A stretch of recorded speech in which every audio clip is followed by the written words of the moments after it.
So I'll very briefly just talk about opioids. We won't go through all the things that they do. We know that they are used for pain all the time, and they do other stuff.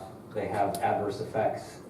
They can cause dependence, tolerance, and addiction. The reason we are talking about an opioid crisis and an overdose crisis is because at high doses, the opioids cause respiratory depression. So there's a little side view of the brain, and respiratory center is actually a cluster of neurons in the brainstem that's there to keep you breathing 24/7.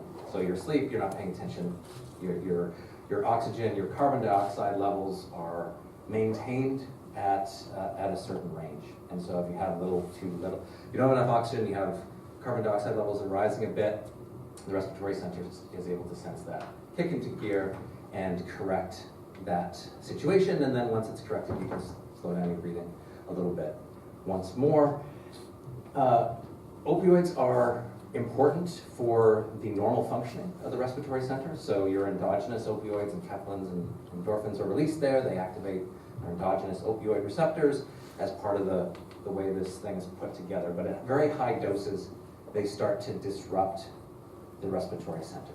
And so if you've taken a high dose of any opioid, pharmaceuticals or illicit, you've got an overactivation of those opioid receptors in the respiratory center, and that's going to make it less and less effective at sensing when those oxygen levels are falling, and in particular when those carbon dioxide levels are rising. Also, in the overdose, the patient's unconscious, unresponsive, can't consciously control their breathing. And so it just gets shallower and shallower and less frequent and less frequent, and then the death from the overdose can occur from that respiratory depression. So we have prescription opioids that, of course, can cause overdose and overdose deaths. We have prescription, and that's when used, maybe accidentally taken too much or combined with alcohol and that sort of thing. We have diverted prescription opioids, fentanyl patches, etc., that can cause respiratory depression and death. And then we have a group of drugs that are really driving the overdose crisis, which, as taken collectively, are called the illicit fentanyls, the bootleg fentanyls, the street fentanyls. You'll see these described in various ways. So we know about fentanyl itself.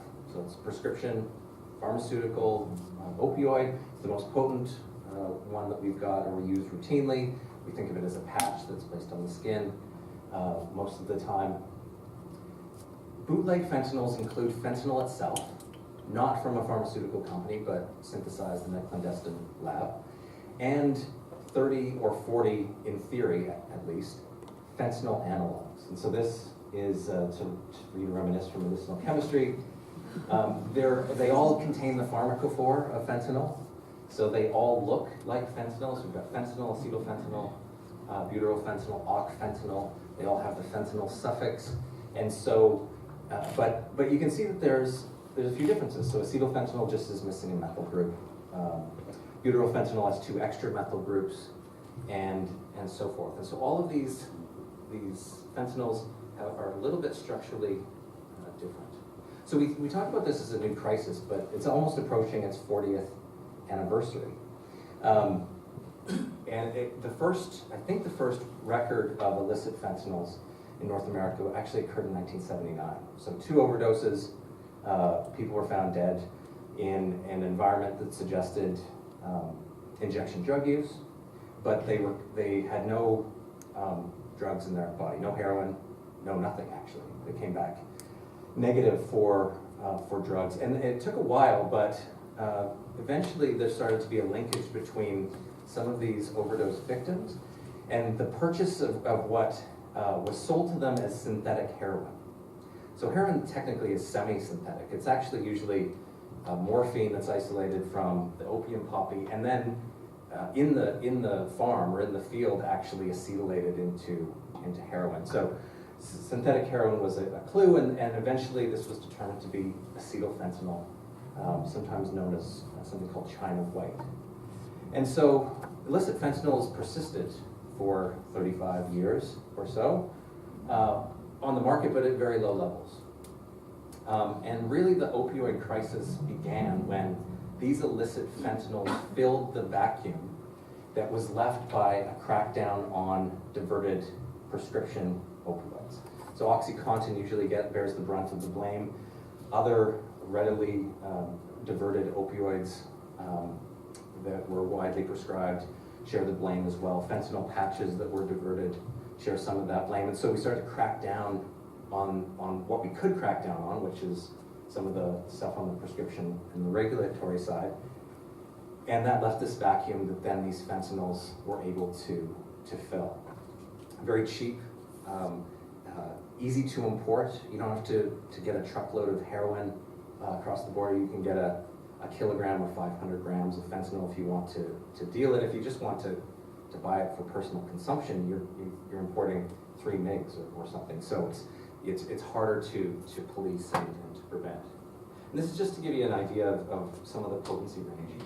So morphine, if you're opioid naive or you don't have any opioid tolerance, you've got in the tens to hundreds of milligram range from efficacy to overdose or toxicity.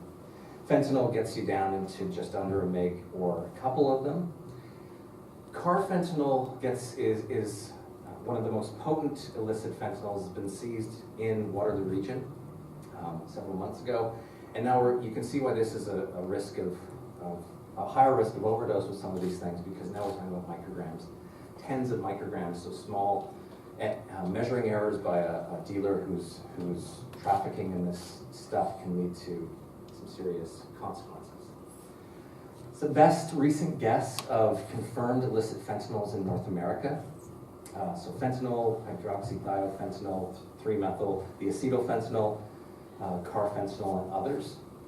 And so we just heard Jeff critique this beautiful data set. So in this realm, we have some guy who bought something from some other guy who took a bit of it and then may or may not have reported what happened. So you can critique studies, but at least you've got data. Here we've got a series of fentanyls. We know they're all opioids, or they're almost all opioids. We know they have variability in potency. Some of them are actually only 7 times more potent than morphine. Some of them are 1,000 or more potent than morphine. But we don't have definitive human trials. These didn't come up through the pipeline. We know that there's differences in duration of action. We don't really have a strong sense of what those are.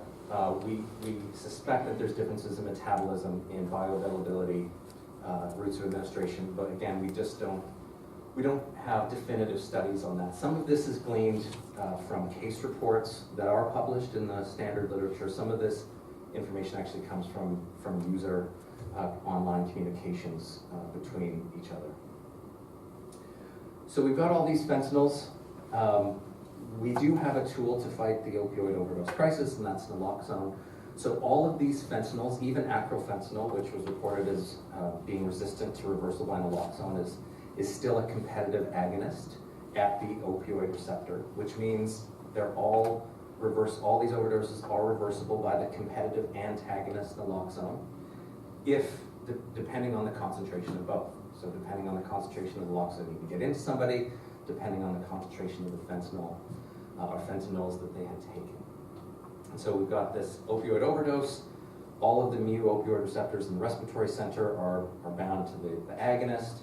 And then we inject someone with fentanyl, or with naloxone, we spray some naloxone into their nasal cavity, get that into the body, and then you get that opioid kicked off and the respiratory depression reversed.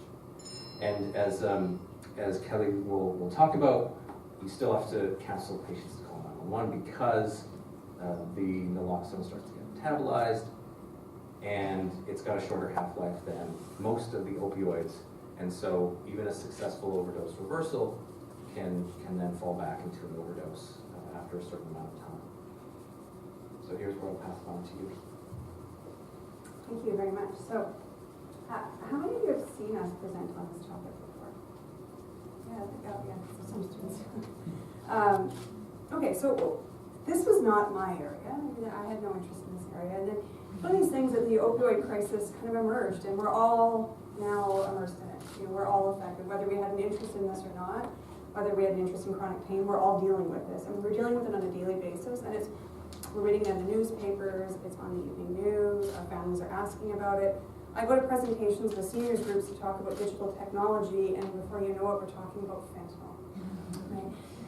But then it comes up in other ways, and I often tell stories when I'm talking about this stuff, because sometimes stories help us understand who is affected here. And it's fentanyl, but it's opioids, and it's our behavior around opioids, it's our behavior around alcohol, it's our behavior just in general as a society that we're kind of getting stuck here a little bit. And in my family, we have close family friends who, we have a guy, he's a professor, educated in healthcare, not a healthcare professional, but not an idiot when it comes to healthcare. Waiting for a hip replacement, serious osteoarthritis, some Percocets, surgery's coming up, in the summer trailer, sitting on the patio, having a barbecue, has a glass of wine, wakes up in an ambulance. And I talked about this with him not that long ago.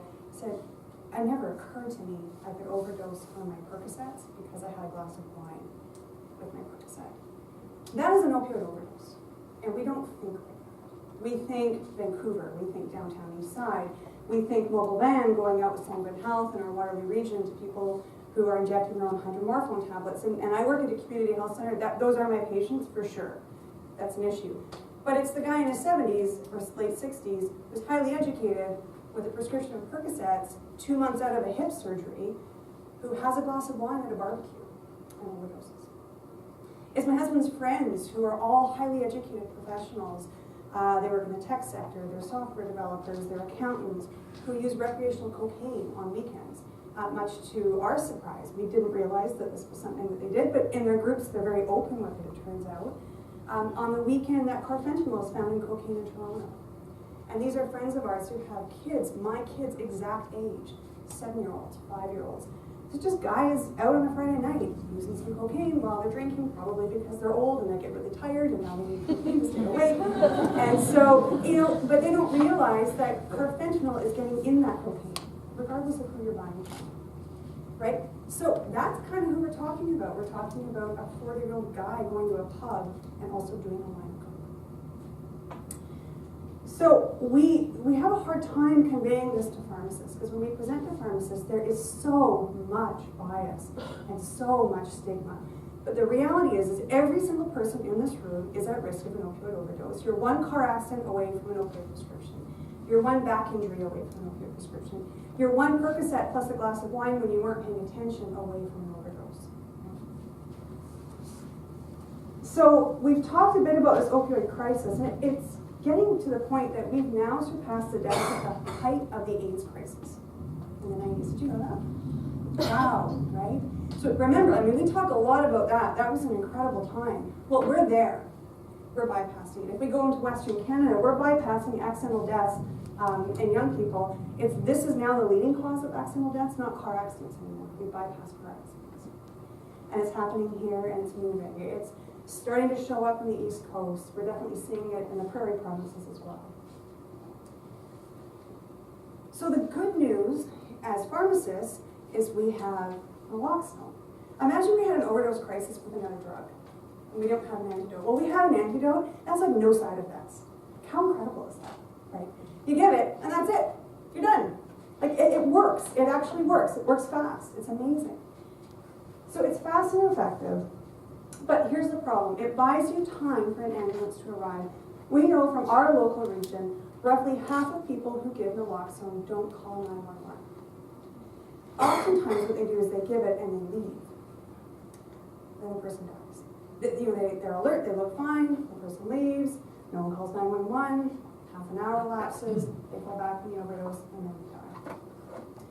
So half of the time, and especially young people, we're seeing it in high schools, college students, people who don't want to get in trouble, who are really worried. They don't want to call 911. It's not just homeless people. But then the other side of this too is homeless people don't often have a phone, or a reliable phone, or minutes on their phone, or a phone that's working.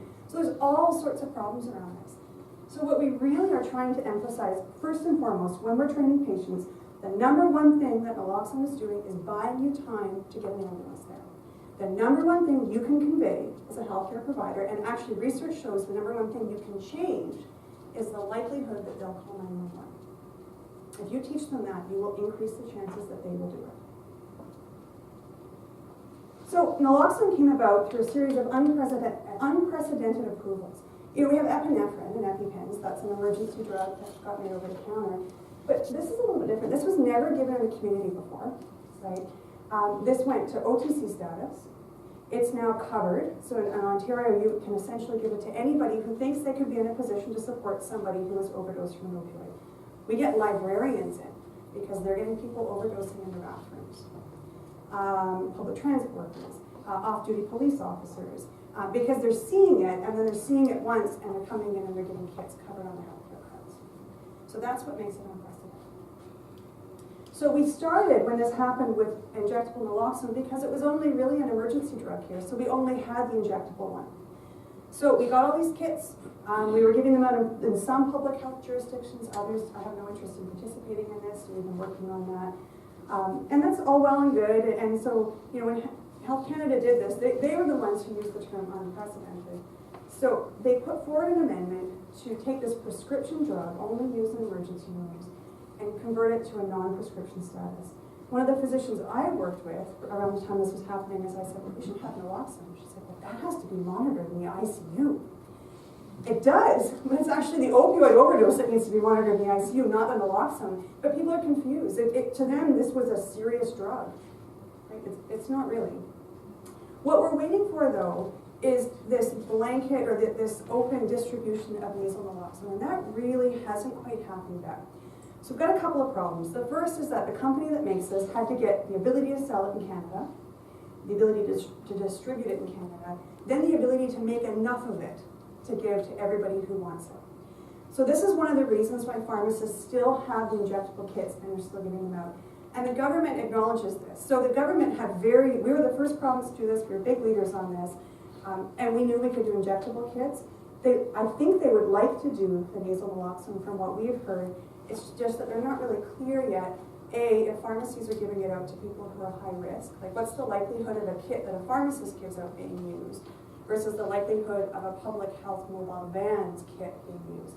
So they started right now, when we have that limited supply, with public health units reaching out to very vulnerable populations. High likelihood of overdose, high likelihood of use.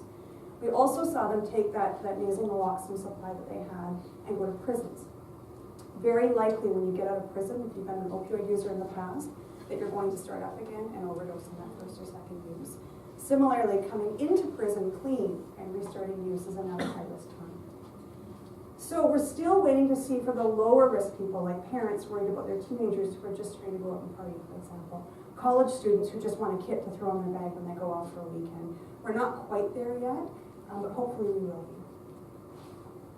So here's who should get a kit. Now, one of the questions I have for you is, who has given at least one kit out and trained a person on it?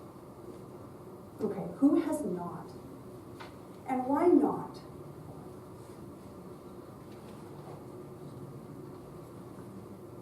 Yeah. I work in long-term care, so we put it in the emergency supply for the nursing staff. So long-term care, that's a good one. And where it would apply to seniors is people getting an opioid prescription, say in their blister packs at home before they're in long-term care. We might send them home with a kit versus having a kit in long-term care for the nurses. Okay, give me another example. Pharmacy doesn't stock it. Yeah, like the community pharmacy doesn't stock it. And we see that a lot as well. A lot of it's the bias that what we hear from pharmacists is, well, I'm going to get it, but what if I don't use the kit? That's very common. So here are people you can get a kit to. Anybody who has a history of overdose or illicit or recreational use. A lot of these folks are getting kits through public health or rehab facilities. Anybody who takes 100 milligrams of morphine or the equivalent. So I would say go back to your pharmacies and run a report on anybody who's taking an equivalent of hydromorphone beyond a certain dose, say more than 20 milligrams a day, morphine more than 100. Any one of those patients should be flagged and offered a kit. Any methadone patients, anybody who has an opioid but also has lung disease, so if you have a COPD patient who also has an opioid, they should be offered a kit, regardless of what dose of opioid they're on. Anybody who takes opioid and has the occasional drink, just the occasional beer, the occasional glass of wine, regardless of the dose of opioid they're on, they should have a kit. Part of what you're training them to do is to recognize actually one dose and one glass of wine could cause an overdose. And anybody who takes a benzo or a sedative like zopiclone, but also takes an opioid. A lot of overdoses are mixed with benzos and opioids. Anybody coming out of rehab or coming out of prison, or family members who are worried about those folks. Anybody who's in a rural or remote community who has an opioid, because it could take a half an hour or longer for first responders to show up. So you need to buy them more time than you would in an urban center. Parents of teens who are worried, or college students, and anybody who has an opioid in the house, and children, the dose of naloxone you give to adults is the same as the dose you give to kids. So if a tablet drops on the ground, and this happens all the time, especially if you've got seniors using opioids, they drop a morphine, they're really brightly colored, kid comes along and eats it, you can use your naloxone kit on that child. So we don't have a lot of time, but we're happy to answer any questions. But really, for me, the gist is that it's not really who you think. So I saw about half of people put up hands, half of people who didn't. I'd encourage those who didn't, if you're in a pharmacy or have an opportunity, to get some kits in and just set a goal. By the end of the week, I'm going to get rid of 5 kits. I'm just going to run some reports, ask some patients, give out kits, offer them, whatever. Don't wait for someone to ask. You need to offer them. Okay, questions?